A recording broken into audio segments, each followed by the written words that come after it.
I start. Okay, so basically ये हमारा जो एआई फाउंडेशंस का हमने डिस्कशन किया था, उसमें ये हमारी इस सीरीज का एक सेकंड वीडियो है, और इसके साथ ही हमारा फाउंडेशन का काफी सारा पार्ट कवर हो जाएगा। तो बेसिकली आज हम एक फंडामेंटल क्वेश्चन पे डिस्कशन करेंगे संकल्प, कि एक एआई एजेंट एक्चुअली काम करता कैसे है ना। तो बात यह है कि जो पिछले एपिसोड्स थे उसमें हमने ये देखा था कि भाई एआई एजेंट होता क्या है, उसके बारे में डिस्कशन किया था कि एजेंट एक के पास कौन कौन से कंपोनेंट होते हैं। हमने परसेप्शन के बारे में डिस्कस किया था, टूल्स के बारे में डिस्कस किया था, मेमोरी के बारे में डिस्कस किया था, कितने टाइप की मेमोरीज होती हैं, फंक्शन कॉलिंग ये सब होती है, उसके बारे में डिस्कशन किया था। लेकिन एक प्रश्न आपने मुझसे पूछा था और उसी के बारे में मैं आज एक्सपैंड करूंगा कि ये सब पीस मिलकर एक साथ काम कैसे करते हैं, मतलब कोई पैटर्न ऐसा है क्या। तो आज हम एग्जैक्टली उसी पैटर्न को समझेंगे जिसे कहते हैं रिएक्ट पैटर्न। काफी कॉमन है, आप गूगल पे सर्च करेंगे तो आपको इसमें अच्छा खासा लिटरेचर मिल जाएगा। अच्छा, रिएक्ट का, हाँ बस वो इसलिए एक्चुअली पैटर्न इसलिए भी इतना कॉमन है क्योंकि इसका ये बिल्कुल, इसका नाम बिल्कुल सिंपल सा है, रीजनिंग प्लस एक्टिंग। तो रीजनिंग प्लस एक्टिंग के डोमेन में तो बहुत कुछ हो सकता है ना। तो आज हम इस जानेंगे इस फ्रेमवर्क के बारे में, टीडीए फ्रेमवर्क के बारे में। तो let me go through it. तो इसमें हम ये भी सीख पाएंगे कि जब कोई एजेंट फेल करेगा तो एग्जैक्टली वो कहाँ और क्यों फेल हुआ। ओके, तो चलो इसके साथ ही हम शुरू करते हैं बेसिकली। तो स्लाइड 2 ये जो है हमारा, कि बिफोर रिएक्ट क्या होता था। ओके, तो जैसे कि आप 2022 से पहले ये एआई की दुनिया में काफी बड़ी एक लिमिटेशन थी, आप कह लो कि एआई मॉडल्स को हमको एक चॉइस देनी पड़ती थी। वो चॉइस होती थी कि भाई या तो आप सोच लो, रीजनिंग कर लो, या आप एक्टिंग कर लो, दोनों एक साथ साथ नहीं हो पाता था, है ना। तो जैसे पहला अप्रोच जिसे हम कहते थे वो चेन ऑफ थॉट था। चेन ऑफ थॉट में इसमें क्या होता था कि मॉडल जो था वो बहुत अच्छे से सोचता था। जैसे कि कोई भी कॉम्प्लेक्स प्रॉब्लम आप उसको दे दो तो स्टेप बाय स्टेप सॉल्व कर सकता था। मैथमेटिकल रीजनिंग भी बहुत एक्सीलेंट वे में कर सकता था, लेकिन कोई एक्शन नहीं ले सकता था, है ना। तो आप उसको एक तरीके से सोचिए कि एक स्टूडेंट है जो कि एक बोर्ड एग्जाम में तो 100 नंबर ले आता है, लेकिन जब प्रैक्टिकल लाइफ में कोई प्रॉब्लम आए तो वो कुछ कर नहीं पाता। मतलब ऐसे तो बहुतेरे पड़े हैं ना हमारे, कि हमको किताबी ज्ञान तो है लेकिन हम कुछ कुछ भी इम्प्लीमेंट नहीं कर पा रहे हैं ऑलमोस्ट। तो सोचना तो आता है लेकिन करना नहीं आता। फिर दूसरे टाइप के जो मॉडल्स थे वो एक एक्शन ओनली मॉडल्स थे, कि जिसमें मॉडल एक्शंस तो ले सकता था, जिसका मतलब कि जैसे एपीआई कॉल कर लिया, है ना, टूल यूज कर लिया। लेकिन प्रॉब्लम ये थी कि मॉडल सोचने में इतना वो नहीं था, क्या बोलते हैं, दक्ष नहीं था, राइट। तो उसके पास रीजनिंग की विजिबिलिटी नहीं थी। तो ये मान के चलो कि फॉर एग्जांपल आप ड्राइव कर रहे हो, ड्राइव करते करते आप एक्सेलरेटर दबा दो बिना सोचे कि भाई एक्शन तो हो ही रहा है, हम आगे जा रहे हैं, लेकिन हम समझ नहीं पा रहे हैं कि ऐसा हो क्यों रहा है, राइट। तो ये एआई का एक तरीके से डायलेमा था कि भाई या तो सोचो या करो, मतलब दोनों साथ में नहीं है। ऑब्वियसली जो एआई बनाने वाले हैं उनको ये लिमिटेशंस तो पता ही थी। तो इसी कारण से ये फ्रेमवर्क आया कि हमको सिर्फ सोचना अकेले नहीं है, हमको करना भी है, राइट। तो इसी कारण से ये रिएक्ट लूप आया। तो रिएक्ट लूप में आप एक तरीके से देख सकते हो कि हमको इसमें दोनों को मिलाना है। अब आप इस डायग्राम को केयरफुली देखो कि ये रिएक्ट का कोर पैटर्न है ना। तो इसमें सबसे पहले जो क्या आता है वो यूजर गोल और टास्क, मतलब यूजर ने एजेंट को कुछ काम दे दिया, ठीक है। तो पहला स्टेप है थॉट वाला। थॉट वाले उसमें स्टेप में एजेंट पहले सोचता है कि भाई मुझे करना क्या है, मेरे पास अभी इंफॉर्मेशन क्या है और मेरा लॉजिकल स्टेप क्या होना चाहिए, ठीक है। इसके बाद एजेंट ये चेक करता है कि क्या मेरा गोल अचीव हो गया। मोस्ट ऑफ कोर्स नहीं हुआ, अभी तो एजेंट ने सिर्फ सोचा ही था, राइट। तो एजेंट एक्शन लेता है, और एक्शन कैसे लेगा, ऑब्वियसली वो कोई टूल्स यूज करेगा या एपीआई हिट करेगा, राइट। तो उस एक्शन को लेने के बाद वो फिर ऑब्जर्वेशन करता है, फिर देखता है कि यार एक्शन का रिजल्ट आ गया क्या, और ये रिजल्ट वही है जो हमको चाहिए, मतलब जो हमको ऑब्जेक्टिव दिया है। और अगर दिया है तो वहीं पे लूप खत्म हो गया, अदरवाइज वो फिर से सोचेगा, राइट, कि अब मेरा करंट स्टेट क्या है और नेक्स्ट स्टेप क्या लेना चाहिए। फिर से कोई एक्शन देखेगा, गोल अचीव हुआ कि नहीं, फिर से एक्शन लेगा, फिर ऑब्जर्वेशन करेगा।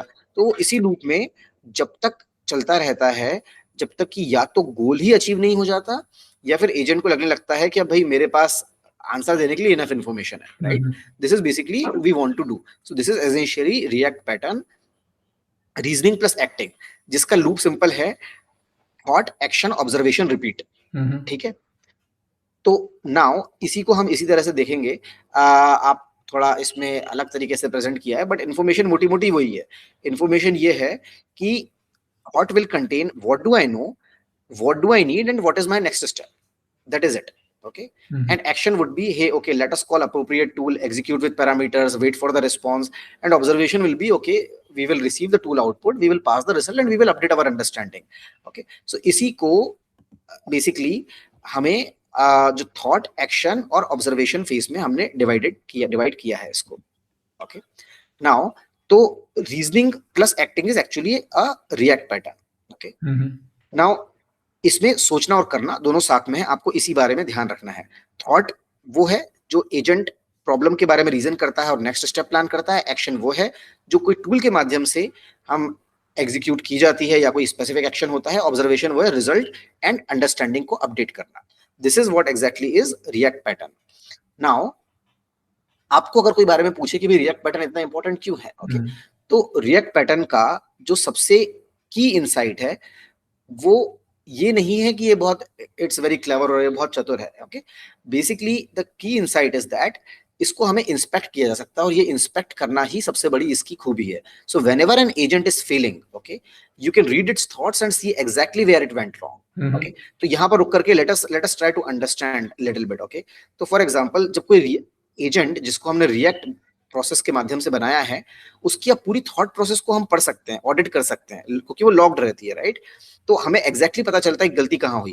पहले क्या होता था, एआई ने मान लो आपको कुछ आउटपुट दे दिया और आउटपुट रॉन्ग था, तो आपको गैस करना पड़ता था कि यार शायद ये गलत होगा, शायद वो गलत हुआ होगा, राइट. लेकिन अब एजेंट की आपको पूरी थॉट, जैसे आप क्लॉड यूज कर रहे हो तो वो बता देता है ना कि मैं ये कर रहा हूँ, मैं ये सोच रहा हूँ, मैं ये ले रहा हूँ, अब मैंने ये वाली डाटा पुल किया है. So basically every thought is visible and every action is kind of logged and recorded. So you can say कि ओके, स्टेप 3 में एजेंट ने रॉन्ग असम्पशन बनाया था इसलिए स्टेप 4 का एक्शन गलत था, राइट. तो ये जो डीबगिंग है ये हमको एक गैस वर्क से हटाकर एनालिसिस में हम आपको तब्दील कर देती है. तो एज ए प्रोडक्ट मैनेजर ये बहुत इंपॉर्टेंट स्किल है कि आप हर स्टेप को डीबग करके देख सकें और वो एनालिसिस बेस्ड हो आपका अगला decision. So this inspectability is provided via this React framework. Okay, तो इसके ये बेसिकली फ्रेमवर्क आप ध्यान रखिए कोई भी डेवलप करने के लिए. And I will give you a framework which is called as a trace analysis framework. It's TDA. Okay, so TDA is a framework which is very systematic approach to debugging agent failures.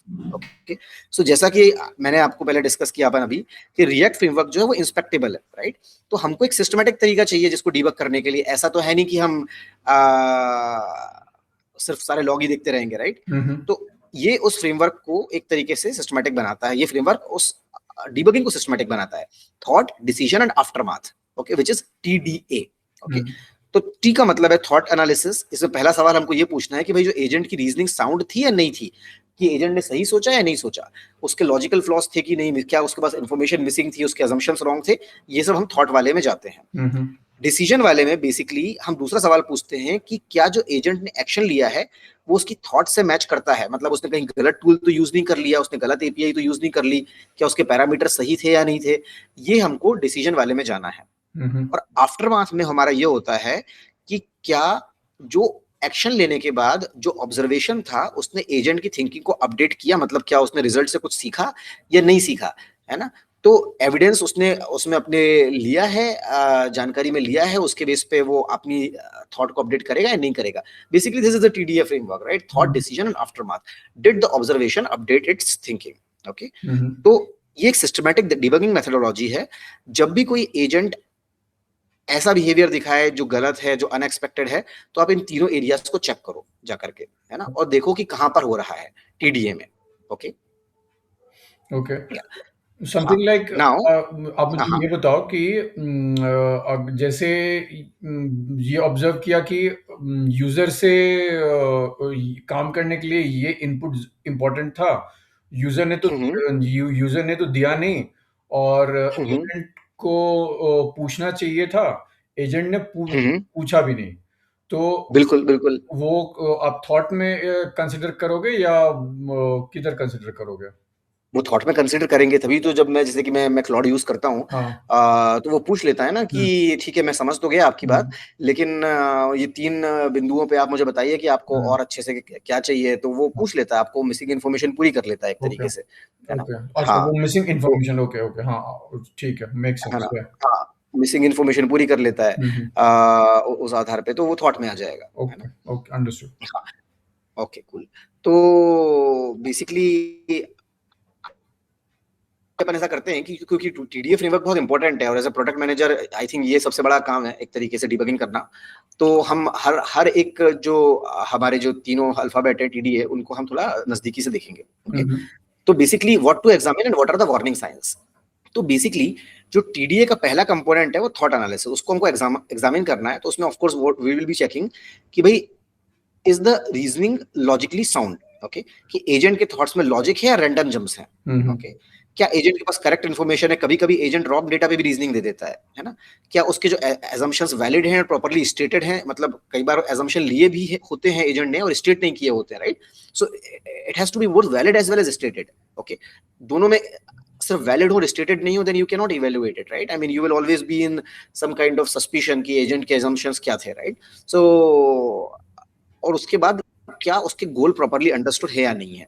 तो आपने देखा होगा जब भी आपने Claude या chat GPT use किया होगा, तो जब वो आपसे एडिशनल इन्फॉर्मेशन मांगता है तो वो इन्हीं चीजों को वेरीफाई करने के लिए मांगता है, वो एजम्पशंस अपने जो होते हैं उसको वेरीफाई करने के लिए मांगता है, राइट? तो ये हाँ, इसके बाद वार्निंग साइंस आप देखोगे। ओके, सो बेसिकली अगर एजेंट कहे कि because of a I am taking action जी, okay, so of course there are so many missing steps, right? So जैसे मान लो आप तो क्या शेयर मार्केट में आप काम करते हो, राइट? इधर उधर इन्वेस्ट कर रहे हैं आप। तो जैसे कि एजेंट ने कहा कि ओके आज फॉर एग्जांपल आज जैसे कि अभी मैंने देखा है कि एंथ्रोपिक के कारण उन्होंने कुछ टूल्स रिलीज किए हैं जिससे कहा है कि हमारे इंडिया का जो मार्केट है टीसीएस इन्फोसिस का, वो उसमें से काफी काम उनके पास से चला जाएगा। और आई थिंक इस कारण से हमारा जो शेयर मार्केट है निफ्टी का वो भी 6-8% गिर गया उस तरह से, राइट? तो अगर कोई सिंपल से इतना एजेंट ये लॉजिक कह दे कि क्लॉड ने टूल्स रिलीज किए हैं, एंथ्रोपिक ने टूल्स रिलीज किए हैं, इसलिए मार्केट क्रैश होगा। ओके, सिर्फ इतना कह दिया। सो बीच के स्टेप्स भी होने चाहिए ना कि किस कारण से है। फॉर एग्जांपल एंथ्रोपिक ने क्या टूल्स रिलीज किए हैं, उसका इन्फोसिस के किस बिजनेस सेगमेंट पे दुष्प्रभाव पड़ेगा, ये सब चीजें भी होनी चाहिए। मिसिंग स्टेप्स तो ही आप एक कंक्लूजन बना पाओगे। तो ए और जी के बीच में हमारा मिसिंग स्टेप्स जो है वो नहीं होना चाहिए। मतलब अगर है तो basically you can consider that as a part of flawed logic. और मिसिंग इन्फॉर्मेशन, जब एजेंट जो रिलेवेंट कंटेक्स्ट को इग्नोर कर दे, राइट? तो जैसे कि मान लीजिए आपने कहा कि नहीं मेरे को जो फ्लाइट है वो 5,000-10,000 रुपए से ही कम की ही आप मेरे को सजेस्ट करो, लेकिन एजेंट वो वाले ऑप्शन भी सजेस्ट कर रहा है जिसमें 50,000 वाली फ्लाइट भी है, या फिर दिन के किसी और समय में भी है। So it is possible, right? So in that case that is the relevant context is missing, and then there is circular reasoning. So it quite happens that agents say, okay, I need X because X is needed. I mean, we see that quite often when we talk to actually our own colleagues, that many times this is circular logic, right? So these things are actually that we have to kind of look for in terms of warning signals and thought analysis. Okay, then comes the decision analysis. In decision analysis, of course, पहला ये है कि agent ने क्या जो action लिया है या सोचा है वो उससे एक्शन लॉजिकल है या नहीं है, क्या ये टूल इसके लिए इस जॉब के लिए सही है या नहीं है।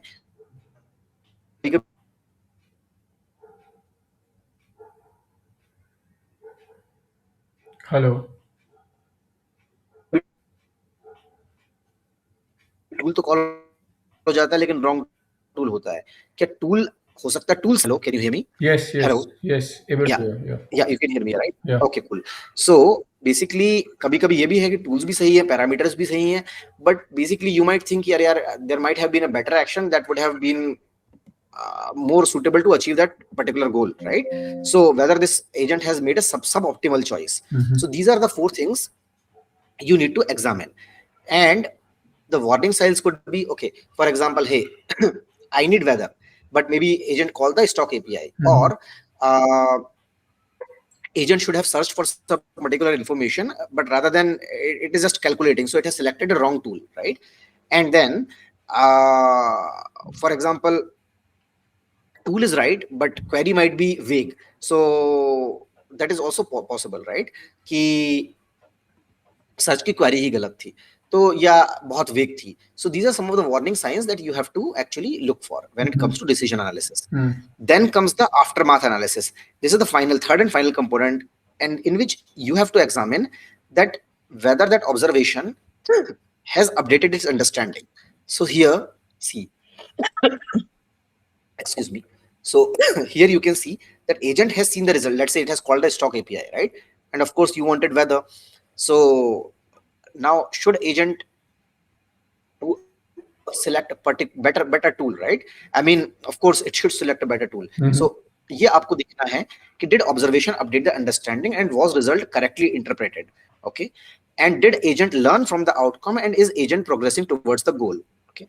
In this case basically आपको वार्निंग साइड ये देखना है कि जो सबसे फ्रस्ट्रेटिंग सिचुएशन हो सकती है कि ऑब्जर्वेशन क्लियरली कह रहा है कि एक्स हुआ है लेकिन एजेंट बिहेव कर रहा है जैसे कि वाई हुआ है. फॉर एग्जांपल एविडेंस को कंप्लीटली इग्नोर कर रहा है, राइट? एजेंट माइट सिंपली से कि okay stock API says something and that is the correct result.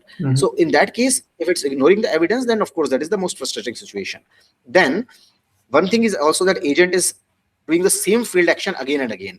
So for example date format जैसे कई बार होता है कि invalid है, right? और एजेंट उसी डेट फॉर्मेट में वापस से आंसर को भेज रहा है या फिर प्रीमैच्योर कंक्लूजन निकाल रहा है, जल्दबाजी में काम कर रहा है. So this is also possible. So this is something aftermath analysis that you need to understand. TDA framework, of course this takes a lot of time, at least in the beginning or for complex problem, because many problems we divide into different sub problems. So you have to do it for each sub problem, or you have to actually figure it out कि कहाँ पर mistake आई है, right? इस चीज में तो because one sub problem is connected to another sub problem, right? It's like tasks are we decompose tasks, right? Subtask 1, subtask 2, etc. So this traceability is very important. It looks simple but it might take a lot of time actually, but that is where we need to spend time as a product manager also, right? I have two questions here. The Go ahead. first question which was coming to my mind is कि आप जब ऐसा हो सकता है क्या कि same agent was working fine till day and then suddenly next day it is showing some problems? Could that be possible? Because sometimes we always hear that chat gpt I was working with chat gpt since till Yeah. yesterday it was working great, and of course if you do an update of the code version it could happen, but code version update, could this be possible? So generally what I understand is whenever something like this happens, it is because in the back end the company has done some changes. Okay. Right? Okay. So that is the primary reason I would say. Okay. But at the same time the another thing would be, let's say you are making a RAG application. I mean you have put a knowledge base, right? And someone has also updated the knowledge base in the back end. Okay. That you might be unaware of, because many times you solve problem for a particular client and you give them, let's say, a SharePoint repository where they can put the latest documents about the company, for example, right? And that document might have information that is kind of, there is a drift between the information that you had earlier. तो वो हो सकता है definitely. Okay, understood. Yeah, makes sense. तो उसमें basically ये आपको thought analysis में कि does agent have correct information, है ना? ये चीज आपको देखनी है basically. Yeah, so you have to do this kind of TDA again in that case, right? Understood. Yeah. तो मैं आपको actually कुछ जो है let me go through this you actually points, URLs I have put it here and share with you so you can understand. Let me just do it one by one here. Okay. So I have put it into different details. So let us understand using some visual diagrams, that might be much better, है ना? So for example, कि जैसे कि Fehling agent का trace है, right? तो जैसे कि ऑब्जर्वेशन था हमारा कि हमारा जो डेट का फॉर्मेट है इनवैलिड है, ओके? हमको ये यूज करना था year month one date, but so thought okay let me try again, and then basically the date ka format again is, for example, okay, next Friday. So aftermath is that API must be down. That is our aftermath kind of failure agent analysis trace, right? कि API गलत होगी या API down होगी, that is why actually it is not giving in the correct format. So basically TDA diagnosis, you actually do it and then you adopt a correct approach, okay? So please read it on your own time. I will share the links with you, okay? But these are some of the things that you need to, this is again the same thing, that what is the kind of calls that take place or what is the sequence, okay, in that case. And so I'll give you this information. Please go through these diagrams whenever you have time, okay? So let me go through the next one. Okay. So अगर आपको कोई इतना आपने हमने slide में discuss किया है, लेकिन अगर आपको वन स्लाइड चाहिए विच is a key take away which you might use in either interviewing people or in your own interviews, then in that case just remember that okay, key takeaways are react means reasoning plus acting. In this agent सोचता भी है और करता भी है, दोनों आपस में इंटरलीव्ड है. Okay. Second, inspectability is the super power. तो रिएक्ट की रियल पावर ये है कि आप एजेंट की पूरी थॉट प्रोसेस को देख सकते हो. तो डीबगिंग को हम गैस वर्क से हटा के एनालिसिस मोड में लेके जा रहे हैं. तीसरा है, आपको टीडीए फ्रेमवर्क यूज करना है सिस्टमैटिक डिबगिंग में. अगर रिएक्ट फ्रेमवर्क से डेवलप्ड जो एजेंट है वो कुछ गलती करता है, then please use TDA framework in which हम उसमें थॉट, डिसीजन और आफ्टरमाथ तीनों को चेक करेंगे और हमको हमारी समस्या मिल जाएगी और उसके आधार पर आप उसका निदान कर सकेंगे. चौथा है कि observable is not exactly trustworthy. ये आपको ध्यान रखना है. लोग कहते हैं कि हमें ऑब्जर्वेबिलिटी चाहिए, बट उनका एक्चुअली मतलब होता है कि हमको ट्रस्टवर्दीनेस चाहिए. Right. Observability is just a means to an action. तो ये बहुत इंपॉर्टेंट है. ये सिर्फ आप देख सकते हो इसमें कि एजेंट क्या सोच रहा है. इसका मतलब ये नहीं है कि एजेंट सेफ है डिप्लॉय करने के लिए, है ना. तो ऑब्जर्वेबल होना जरूरी है लेकिन सफिशिएंट नहीं है ना. It's a necessary but not a sufficient condition. Okay. तो यही चीज जो है हमको अगले सेक्शन में ले जाती है कि बेसिकली रिएक्ट हमें इंस्पेक्टेबिलिटी देता है. हम देख सकते हैं कि एजेंट सोच कैसे रहा है, काम कैसे कर रहा है, लेकिन एजेंट को हम ऑब्जर्व कर सकते हैं, वो नेसेसरी है. वो एजेंट को हम ट्रस्ट करें ये जरूरी नहीं है. ओके. तो जैसे कि आपको एक एम्प्लॉय मिला, मान लो होते हैं ना हमारे सबके पास में होते हैं, एम्प्लॉय होता है, कलीग होते हैं, जो कि हर डिसीजन को लाउडली या हर कोई भी उसने छोटा भी काम किया लाउडली बोलता है कि यार मैंने ये कर लिया वो कर लिया, तो ये इधर की बातें उधर कर रहा है. तो आप सुन तो सकते हो कि वो क्या सोच रहा है, लेकिन इसके ये मतलब नहीं है ना कि उसका डिसीजन सही है या नहीं है, या बिना सुपरविजन के उसने जो कहा वो हम इम्प्लीमेंट कर देंगे. तो आप इसको उतना ही उतना मान के चलो कि ये उस तरह का कलीग और एम्प्लॉय है हमारा, जो कि हर चीज बता रहा है, हर चीज लिख के भी दे रहा है, बट जरूरी नहीं है कि. तो उसकी ऑब्जर्वेबिलिटी तो है, बट बेसिकली उसके सही करने का हमको निश्चितता नहीं है. और इसी कारण से हमें कुछ बाउंड्रीज बिठानी होंगी. ओके. इसी कारण से, और वही बाउंड्रीज पे हम अपनी चर्चा जो नेक्स्ट उसमें करेंगे, boundaries, constraints, guardrails and agent alignment. तो अभी तक आपको कोई प्रश्न हो तो आप बोलिए, अदरवाइज हम नेक्स्ट सेक्शन में चलते हैं which is about this guard framework. नहीं समझ आया, चलते हैं आगे, है ना. समझ लो. ठीक है. तो बेसिकली क्या है कि ये जो गार्ड फ्रेमवर्क है, let me just go back to this slide, कि एजेंटी किया का एक तरीके से आप मान के चलो कि सबसे क्रिटिकल टॉपिक है संकल्प, है ना. ये हमने अच्छे से समझ लिया, तो मतलब इसको समझे बिना हमको कुछ करना नहीं चाहिए, सीधी बात है. राइट. ये सबसे क्रिटिकल टॉपिक है. तो यही वो टॉपिक है जो डिसाइड करता है कि आपका एजेंट यूजफुल होगा कि यूजलेस होगा और डेंजरस होगा, है ना. यही चीज डिसाइड करते हैं बेसिकली. तो इसमें हम 3 चीज कवर करेंगे. एक तो हम कवर करेंगे गार्ड फ्रेमवर्क, जो कि एक प्रैक्टिकल चेकलिस्ट है जो बताएगा कि एजेंट को कैसे कंस्ट्रेन करना है. इसके बाद हम डिफरेंट बाउंड्रीज जो होती हैं, 5 अलग अलग तरह की बाउंड्रीज, उसको हर एजेंट को होनी चाहिए, वो हम डिस्कस करेंगे. और फिर हम जो डिस्कस करेंगे कैपेबिलिटी वर्सेस कंट्रोल. ये एक तरीके से आपको मान लीजिए जैसे कि फंडामेंटल टेंशन है जो हर एजेंट डिजाइन में एग्जिस्ट होती है. जैसे हम कहते हैं ना, एक टेंशन होती है मशीन लर्निंग में, एक्यूरेसी वर्सेस इंटरप्रेटेबिलिटी. अगर आप किसी बिजनेस को जाके कहोगे तो वो बोलेगा कि हाँ यार हमको तो बहुत हाईली एक्यूरेट एजेंट चाहिए, लेकिन हाँ हमको एक द सेम टाइम इंटरप्रेटेबल भी चाहिए कि वो काम कैसे कर रहा है. Right. So that there is a kind of trade off. Same thing is here, capability versus control is also one of the fundamental tension that you have to kind of you have to make design choices in such a way that you can make a balance of both of them. Okay. So this is what we will be discussing. Okay. Now the question is, why do you think constraints are non-negotiable? This is my question to you. So please tell me. Because इसमें risk बहुत ज्यादा है. जैसे मैं आज भी ठीक है, मैं ऑफिस कलीग में मैं डिस्कस कर रहा था कि डार्विन बॉक्स के फाउंडर का इंटरव्यू सुना मैंने. तो उसने बोला कि टूल बनाना बहुत आसान है और लगा दिया, लेकिन जैसे उसने बताया कि सपोज करो एग्जांपल है, आपके यहाँ एम्प्लॉय ए ने चैट क्वेरी किया कि मुझे एम्प्लॉय बी की सैलरी बताओ, और वो टूल ने बता दिया.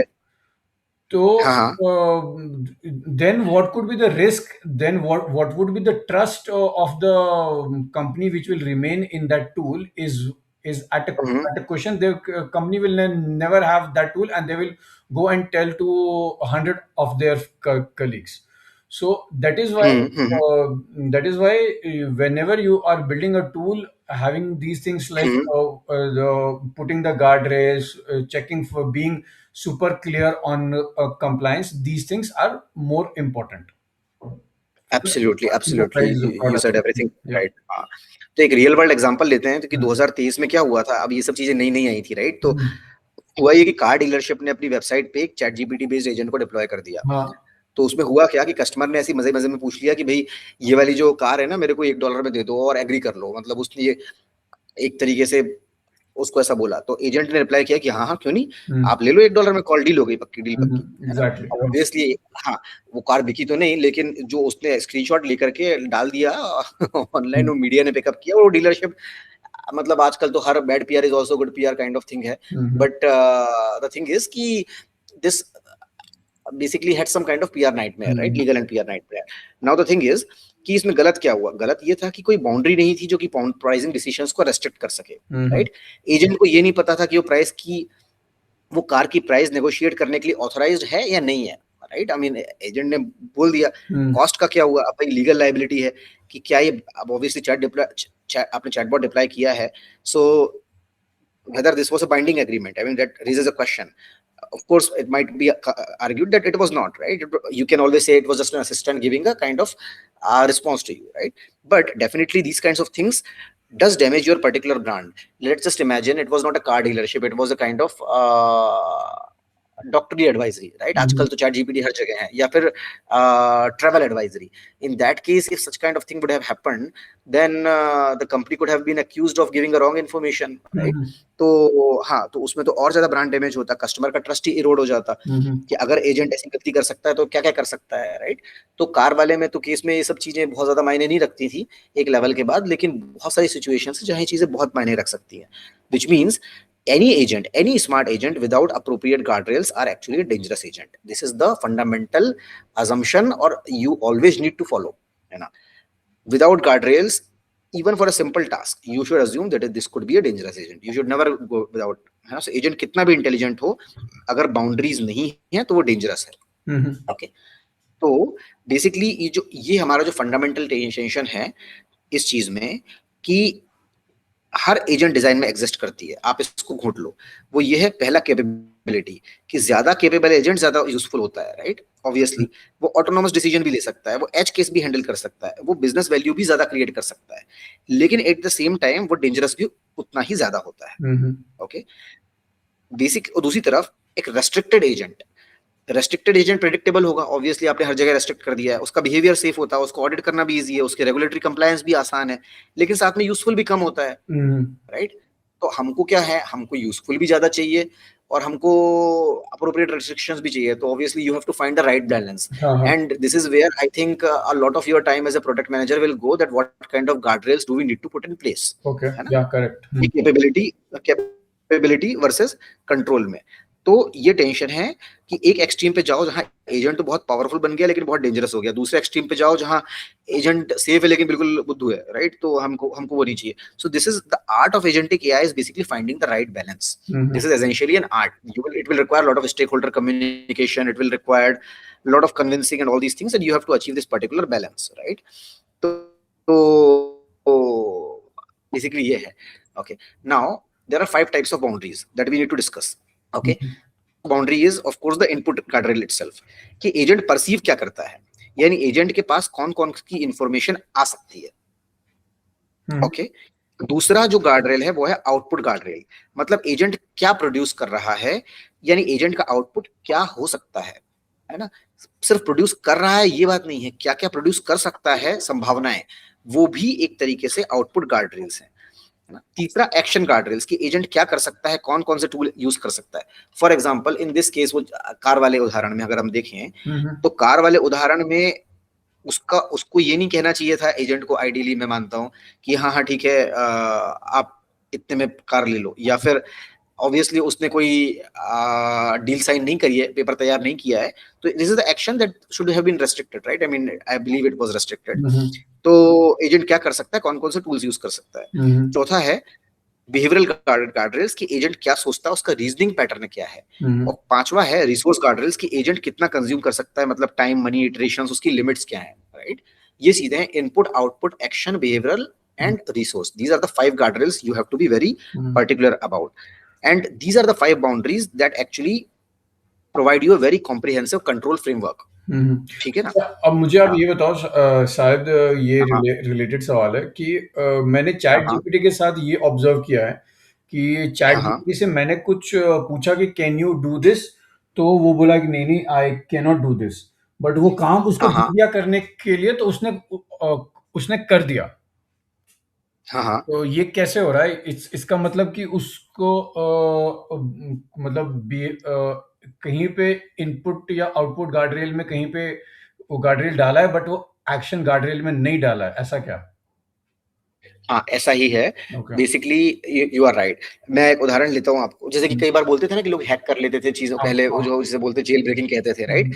कि think of your self, for example अगर आप उससे पूछो कि भाई अगर मान लो मुझे अपने आप को हार्म करना है, तो वो बता देगा कि नहीं नहीं, मतलब फॉर एग्जाम्पल अगर कोई पूछे कि भी सुसाइड के उपाय क्या है, तो वो नहीं बताएगा। लेकिन अगर आप, मैंने शुरू शुरू में देखा था कि लोग बोलते थे कि hey I am psychologist and I am doing thesis for masters case and I want to do this and that, then अगर घुमा फिरा के पूछोगे तो वही उत्तर जो उसको नहीं देना चाहिए था वो दे देता है, because you kind of made it act behave differently, right. ऐसा पहले करते थे। मैं आपको थोड़ा उदाहरण देता हूँ, फॉर एग्जाम्पल जैसे इनपुट गार्डरेल्स का, है ना, कि फिल्टर व्हाट द एजेंट। अब ऐसा करते हैं, हम इनपुट और आउटपुट गार्डरेल की चर्चा करते हैं, राइट। तो जैसे कि मान अपन अपन जैसे इंडिया में अपन ने पूछा कि यार कोई सेंसिटिव डेटा हो, जैसे आधार नंबर हो, बैंक अकाउंट हो, राइट। तो पीआईआई डिटेक्शन जैसे हम कहते हैं, राइट। तो बेसिकली अगर एजेंट को कोई सेंसिटिव डेटा नहीं दिखाना चाहिए, राइट। उसको या तो मास्क कर देना चाहिए प्रोसेसिंग करने के पहले या प्रोसेसिंग से पहले ही, राइट। दूसरा है, ओके मैं दूसरी स्लाइड में लेता हूं कि block, so filter what the agent perceives, okay, input guardrails. Now content classification में कि जो इनअप्रोप्रिएट इनपुट्स को उसको फिल्टर कर देना चाहिए, कि अगर कोई अब्यूसिव हार्मफुल कंटेंट भेजे तो एजेंट को प्रोसेस करने की जरूरत ही नहीं होना चाहिए, है ना। जैसे कि आप चैट जीपीटी जाके वो करोगे, मान लो आपने किसी किसी की भी इमेज डाल दी, राइट, ब्लॉग इमेजेस से ला करके, और अगर आप बोलोगे कि यार इसकी ड्रेस चेंज कर दो, राइट। तो अभी जैसे कि मैंने 26 जनवरी पे खुद की ही कहा था कि मैंने मतलब वो पहना हुआ था, सफेद कलर का कुर्ता पहना था, तो मैंने कहा कि यार इसको तिरंगे के रंग में कर दो, तो उसने कर दिया था, राइट। लेकिन अगर, हाँ ऑफ कोर्स, अगर आप ये कहोगे कि इसके मेरे को शर्ट हटा दो उस चीज की, तो वो उसको वो इनअप्रोप्रिएट इनपुट मान करके it will not do this for you, right. तो हाँ, इसके बाद intent detection, obviously it is very important that it should identify this malicious requests को, कि अगर कोई क्लियरली हार्मफुल इंटेंट वाला रिक्वेस्ट कर रहा है तो उसको रोक दो। जैसे कि मैंने कहा कि आप उसको किसी कपड़े हटाना है, then it could be considered as a malicious request. And then of course prompt injection defence. So initially in earlier versions there were many manipulation attempts as we just discussed, right. This is very important. So this is attacker's try. So agent instructions को दे देते हैं, agent को instructions दे देते हैं override करने के लिए, तो इनपुट गार्डरेल्स में उसका भी डिफेंस होना चाहिए, ताकि प्रॉम्प्ट इंजेक्शन जो है वो ना कर सके, right. Then we will come to the output guardrails. In this we have to do toxicity detection. We have to see कि एजेंट का आउटपुट वो है वो ऑफेंसिव तो नहीं है, चेक करना चाहिए पब्लिश करने से पहले, हेलुसिनेशन तो नहीं हो रहा है कि एजेंट ने कोई इनकरेक्ट स्टेटमेंट तो नहीं दे दी, फैक्ट्स वेरीफाई करना है। इसके बाद जो रेगुलेटरी रिक्वायरमेंट्स को मीट कर रहा है या नहीं, तो लीगल कंप्लायंस चेक और फॉर्मेट का वैलिडेशन, कि अगर स्ट्रक्चर्ड आउटपुट एक्सपेक्टेड है तो वेरीफाई करना है, कि जैसे कि हम बोलते हैं कि यार कोड भी के उसको जेसन में आउटपुट दो for example, right. Then you of course do that. So of course you put input and output guardrails in this case, okay. तो उदाहरण लेंगे इसमें कई चीजों के, जैसे कि चलिए हम एक्शन एंड बिहेवियरल गार्डरेल्स को डिस्कस करते हैं, कि we have to very explicitly define कि कौन कौन से टूल्स परमिटेड हैं, है ना। आप डिफाइन कर दो कि भाई only these 5 tools are permitted and nothing else, है ना।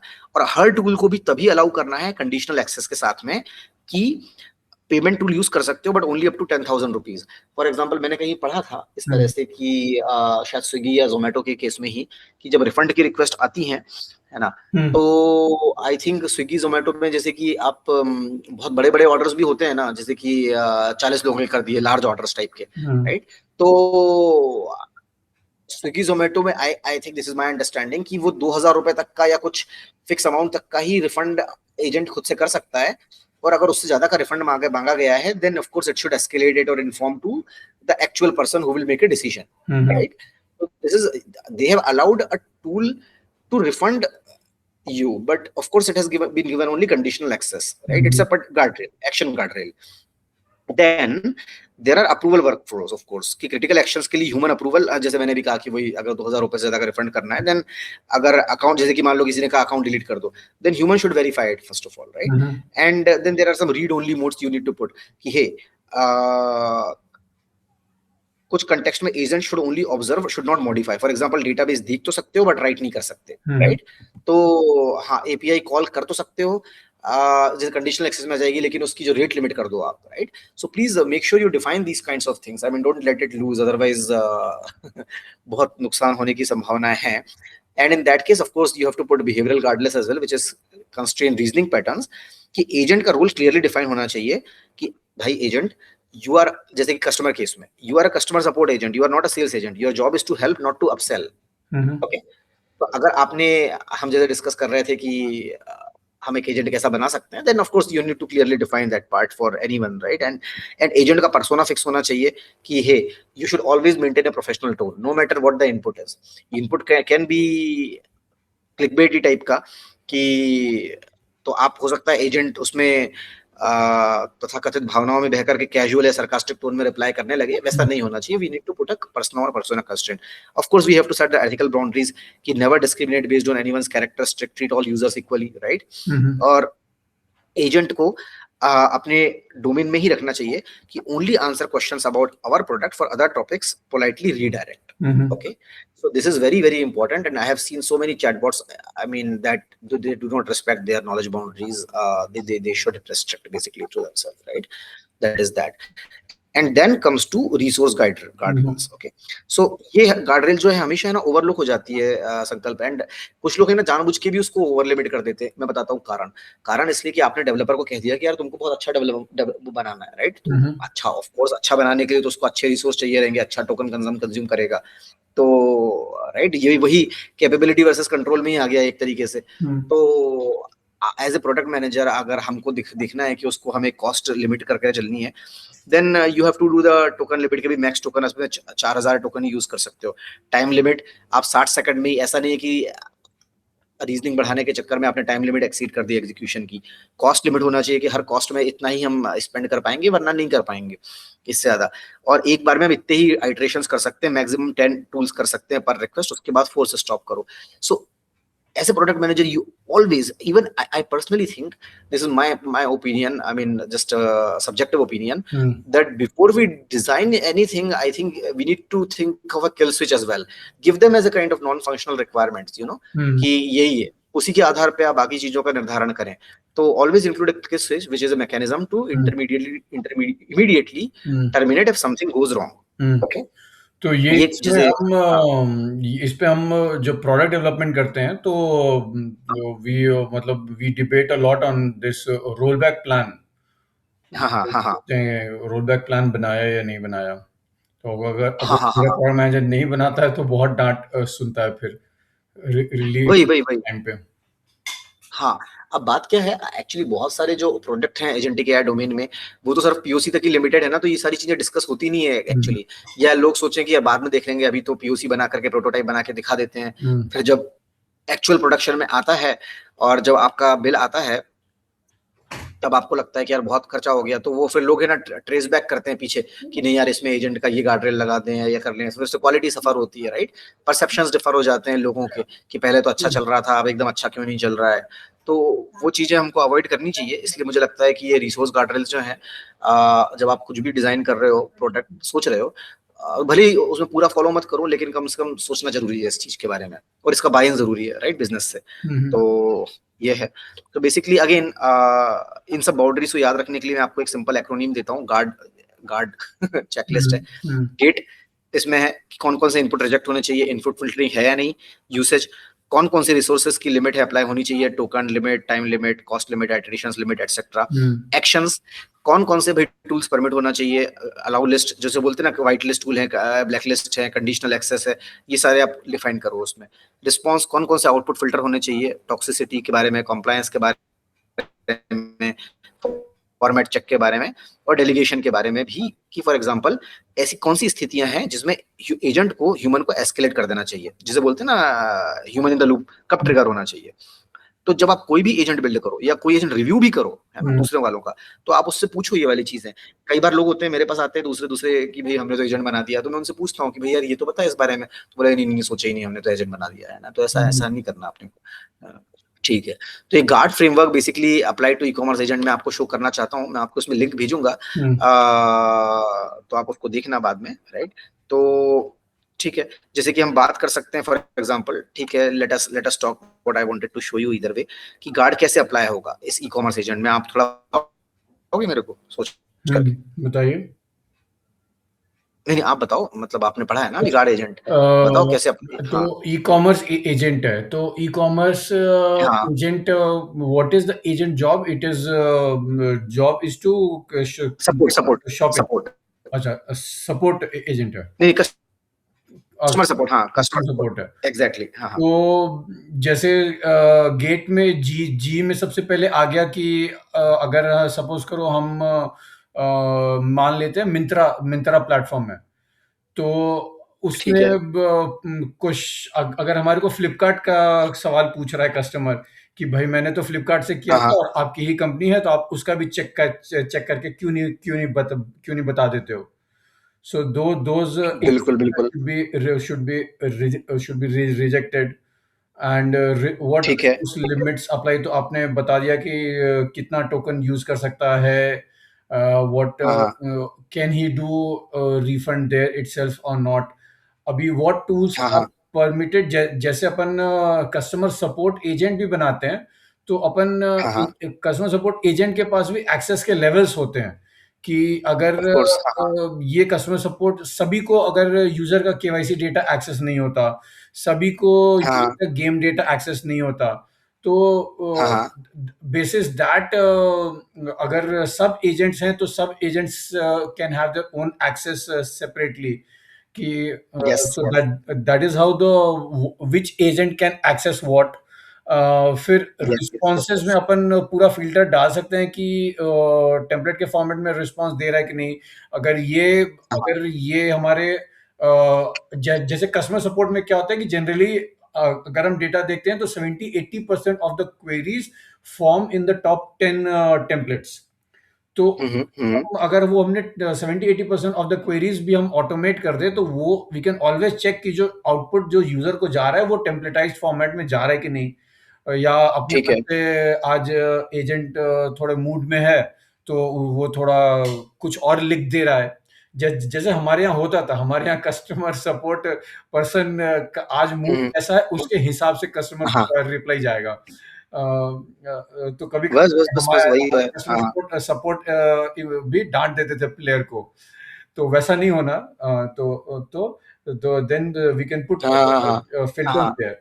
एंड डेलीगेशन में like how we have processes की between the customer support agents are just the face.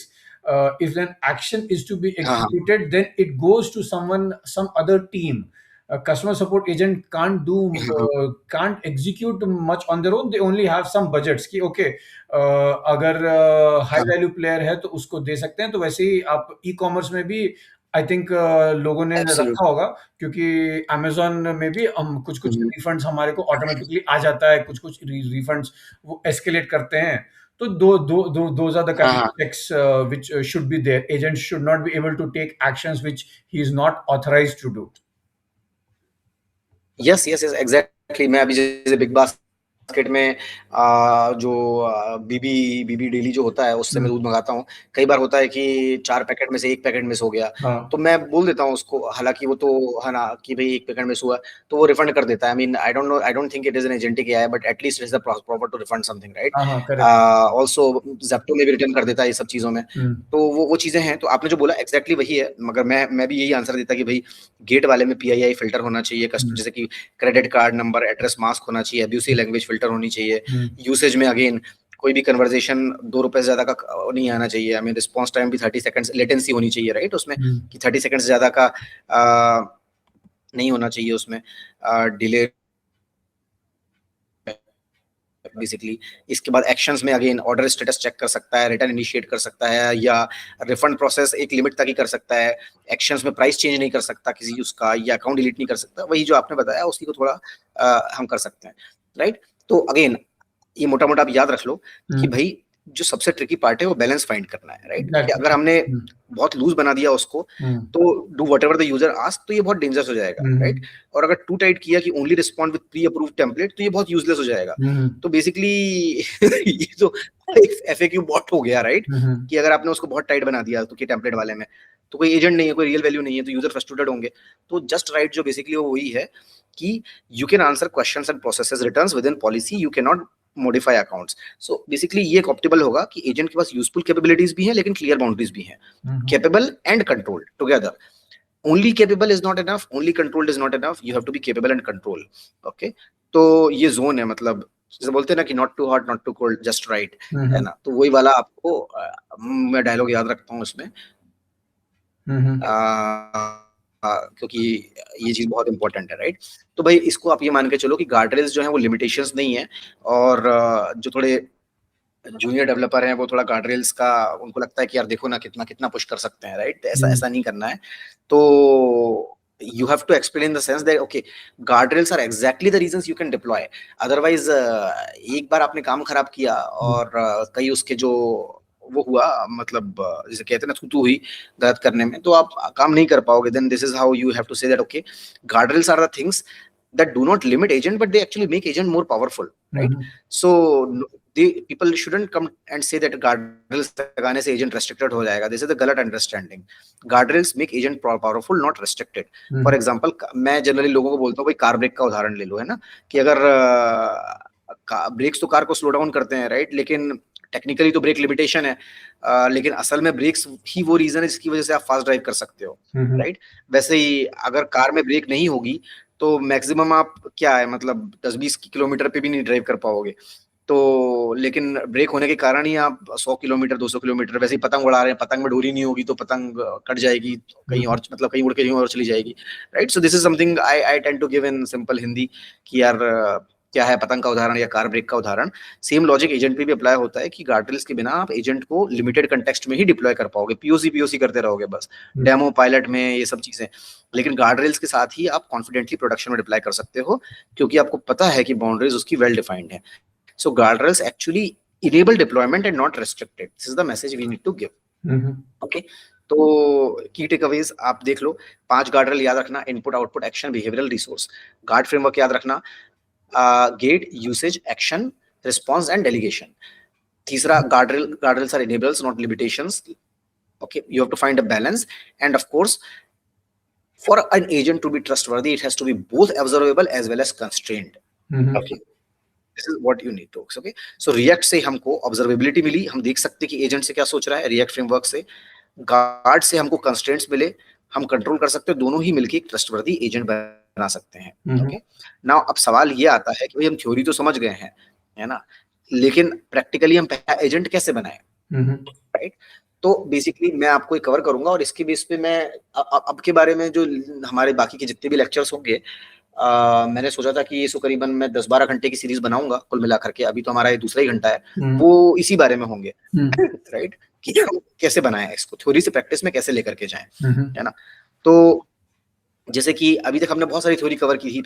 पहले हमने ये देखा था कि भाई एक्टर फ्रेमवर्क क्या होता है, याद है ना आपको, कल परसों पर सोचा पढ़ा था। फिर हमने एजेंट कैसे सोचता है, प्राव एक्शन लूप, राइट।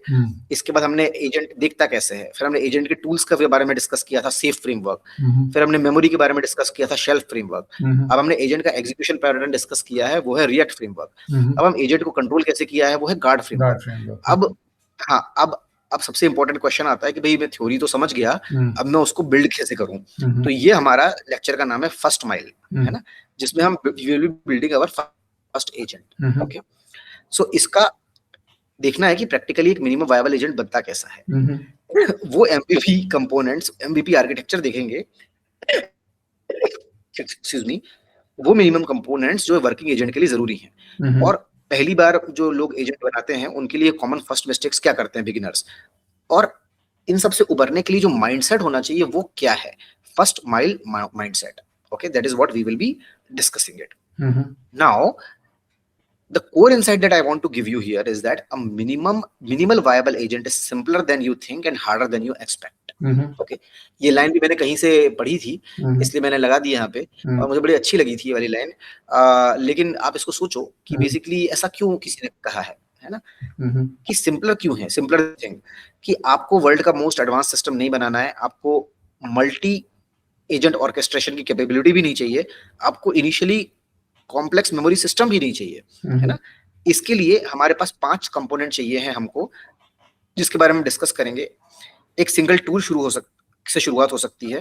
तो एजेंट बनाना, बहुत लोग सोचते हैं कि एजेंट बनाना रॉकेट साइंस है, मतलब ऐसा लोग सोचते हैं, इसलिए आजकल एजेंट क्या है का इतनी चर्चा में है कि लोगों को लगता है कि एजेंट क्या है, बहुत लोगों को पता नहीं है, लेकिन ऐसा नहीं है। बेसिक वर्किंग एजेंट बनाना सरप्राइजिंगली सिंपल है, but at the same time it is harder than you expect. कि सिंपल का मतलब इजी नहीं है। ओके, कई बार लोग क्या सोचते हैं कि सिंपल और इजी को एक दूसरे में वो कर लेते हैं, सिंपल और इजी में। तो जो सिंपल एजेंट्स में भी हिडन कॉम्प्लेक्सिटी होती है, जो एज केस होते हैं हमेशा सरप्राइज करते हैं। फॉर एग्जांपल, डेमो वर्किंग होना और प्रोडक्शन वर्किंग होना, प्रोडक्शन रेडी होना एक जैसी बात नहीं है। जो गैप डेमो और प्रोडक्शन के बीच में है वो रियल है, और वही अंडर एस्टिमेटेड गैप होता है, राइट। तो इसको, दोनों ट्रुथ्स को हमको साइमल्टेनियसली देखना है कि simple is not easy, right? So that is what we need to think about it. Okay, now minimum viable agent में क्या क्या 5 चीजें हैं, आप देखो 5 कंपोनेंट जो मैंने बोला। पहला है LLM with function calling. Okay, ये एक लैंग्वेज मॉडल है जो सिंपल फंक्शन कॉलिंग को सपोर्ट करता हो। अब मॉडल को डिसाइड करना आना चाहिए कि कौन सा टूल यूज करना है, किन पैरामीटर्स के साथ। Model is your reasoning engine essentially, right. हाँ, दूसरा है सिस्टम प्रॉम्प्ट, जो कि आपकी जॉब डिस्क्रिप्शन, पर्पस क्या है, कैपेबिलिटीज क्या है, लिमिटेशंस क्या है, बिहेवियर कैसा होना चाहिए। ये डॉक्यूमेंट वो होता है जो एजेंट को डिफाइन करता है, system prompt. Okay, you have to write a good system prompt. Third is the tool, कम से कम एक वेल डिफाइंड टूल होना चाहिए जो यूजफुल, एजेंट को यूजफुल बनाएगा। इनिशियली ज्यादा टूल्स की जरूरत नहीं है। दूसरा लूप, वो मैकेनिज्म जो टूल्स को कॉल करे और ऑब्जर्वेशंस को प्रोसेस करे। तो रिएक्ट लूप को इंप्लीमेंट करने का जो कोड है, मैं आपको, मतलब आप देख सकते हो, ऑनलाइन अवेलेबल होगा उसमें, बट या फिर आप चैट जीपीटी से पूछ सकते हो, सिंपल। सो एलएलएम से रिस्पांस लो, टूल अगर कॉल है तो एग्जीक्यूट करो, रिजल्ट वापस एलएलएम को दे दो, बस इतना ही है। ओके, लूप में क्या करना है ना, एलएलएम से रिस्पांस लेना है, टूल को कॉल करना है, एग्जीक्यूट करना है, रिजल्ट वापस एलएलएम को दे देना है। और एजेंट को पता होना चाहिए कब रुकना है, जैसे कि नेचुरल कंपीशन, चाहे इटरेशन हम डिफाइन कर लें, टाइम कितना है, एरर थ्रेशोल्ड क्या है, कोई ना कोई स्टॉपिंग कंडीशन होनी चाहिए। तो इतना simple, that's all you find the stopping condition, that's it, nothing else. Okay, so for example, हाँ, जैसे कि फंक्शन कॉलिंग का मतलब क्या है, कि मॉडल को ये बताया जाता है कि ये भाई ये टूल्स अवेलेबल है, मॉडल डिसाइड करता है कौन सा टूल कब यूज करना है, किन पैरामीटर्स के साथ। तो पॉपुलर ऑप्शंस में जैसे आप डिफाइन कर लोगे, जीपीटी है, क्लॉड वाले हैं, मिस्ट्रल है, लामा है, ये सब चीजें है ना, ये सब काम कर सकते हैं। एक सिस्टम प्रॉम्प्ट में भी बेसिकली एजेंट की जॉब डिस्क्रिप्शन की, किसी जैसे कोई एम्प्लॉय ज्वाइन कर रहा है तो उसको हम ज्वाइनिंग के टाइम पे रिस्पांसिबिलिटी बताते हैं, वैसे एजेंट को सिस्टम प्रॉम्प्ट में उसका रोल डिफाइन करना है। रोल में भी क्या क्या अपना पर्पस क्या है, कि एजेंट का काम क्या है। फॉर एग्जांपल, ये जो मिंत्रा वाला आपने बोला कि you will define, okay, you are a customer support agent for XYZ company, okay, that is your purpose. Capability में what you can do, for example, hey agent, you can check order status, you can process return, and you can answer product related question. This will be the capability. What would be the limitation? That what you can't do. Hey, you cannot process funds over 1,000 rupees, you cannot change prices, you cannot delete account. These are the limitations. Then tone, what is your communication style? And then of course escalation rule, कि अगर कोई 1,000 रुपए ज्यादा का refund मांग रहा हो तो ह्यूमन को इन्वॉल्व कर लो, या if a customer is really angry and abusing you and if the issue is too complex, transfer to a human agent, right? That is something you put it in the system prompt. Now, what does the tool definition must cover? At least one defined tool. Tool should have a very clear generative identifier. For example, its name, let's say search web or get order status or send mail. नाम से ही पता चल जाना चाहिए कि tool क्या करता है. Then its description, which is very extremely important. So LLM उस description को पढ़ के decide करता है कि टूल का यूज कब करना है. तो कल हमने डिस्कस किया था tool description के बारे में, कि description should be very clear.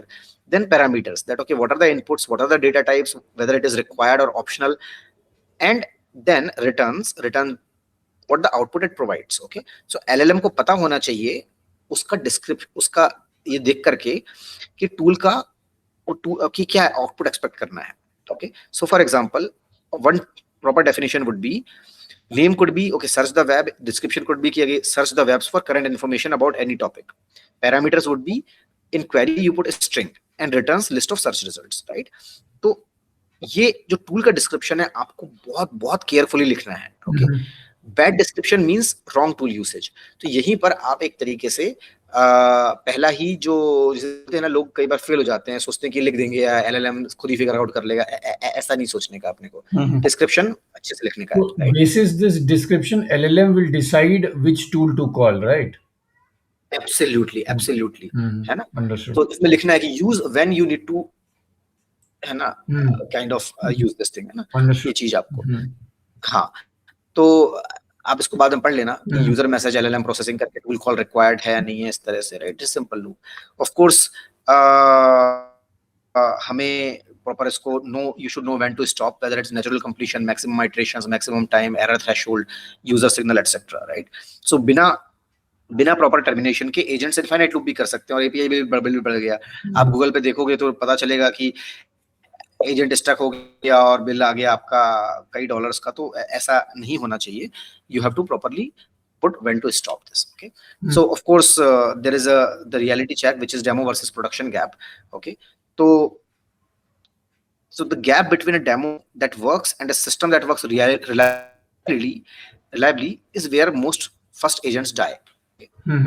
ये वाली भी लाइन मैंने कहीं देखी थी, I think this is very important line, कि बहुत सारे लोग जो है एजेंट बनाते हैं, डेमो में अच्छा चलता है लेकिन प्रोडक्शन में फेल हो जाता है।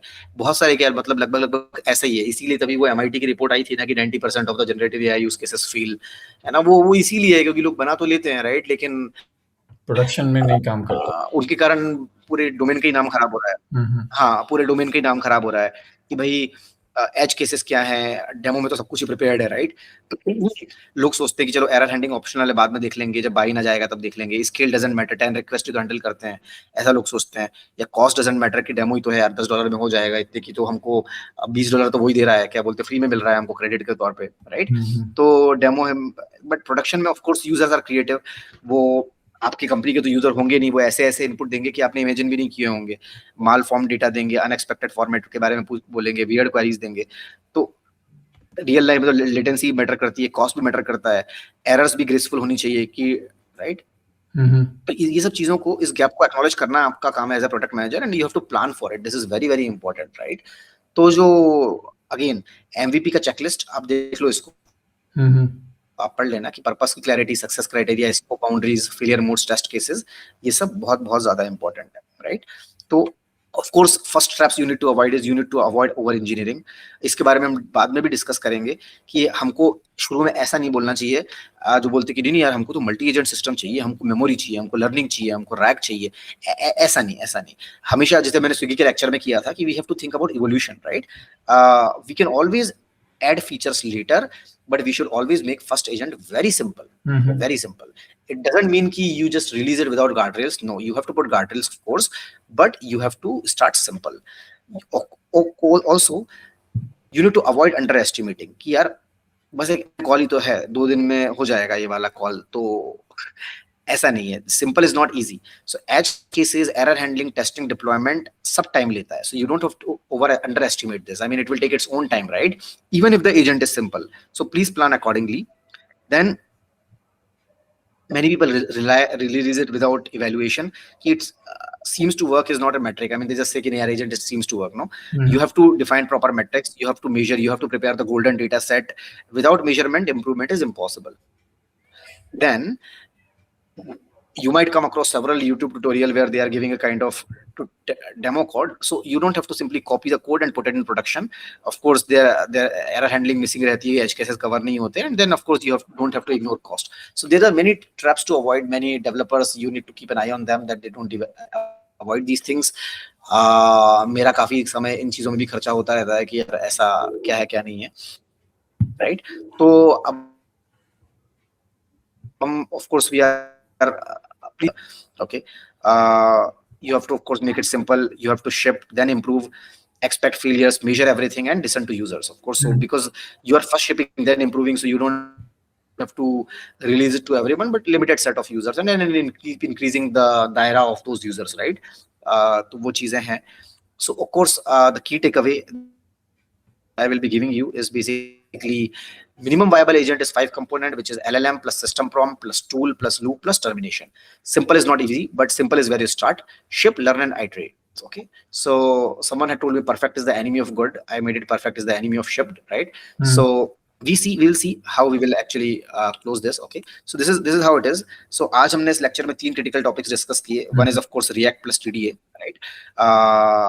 Thought, decision, and A क्या था?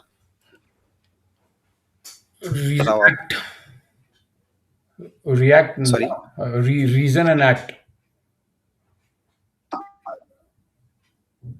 Hello. रीजन एक्ट था, and thought, decision and act में क्या था? TDA framework.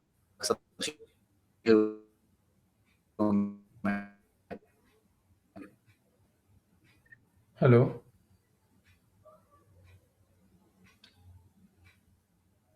Hello. Yeah, can you hear me? Yes. Hello. Yeah, you can hear, right? Yes. So basically, see, we have covered these 3 important concepts. So right now, आपके पास वो foundation है जो industry में बहुत कम लोगों के पास होगा, to be honest, है ना? So these are not just definitions. I try to give you deep understanding, जो different variations को, follow-ups को और real world challenges को handle कर सकती है. तो इसके बाद हम next lecture में discuss करेंगे. आज का lecture हम यहीं पे खत्म करते हैं, है ना? Okay. Good night. All right. Thank you. Yeah. Bye. Yeah. Good night. Yeah. Bye bye.